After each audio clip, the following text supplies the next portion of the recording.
Hello, I'm Stephen. I'm one of the golf professionals here at Al Mouj Golf.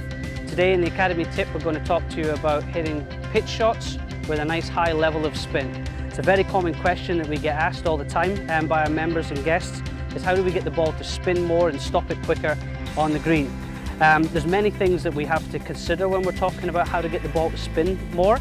The quality of the golf ball we have, the surface we're playing from, the turf that we're landing the ball on, the loft that we have in our wedge, the grooves that we have, how good we strike it. But one of the most common things that doesn't get mentioned is the importance of friction and how much of a part that plays in terms of getting the ball to spin a little bit more.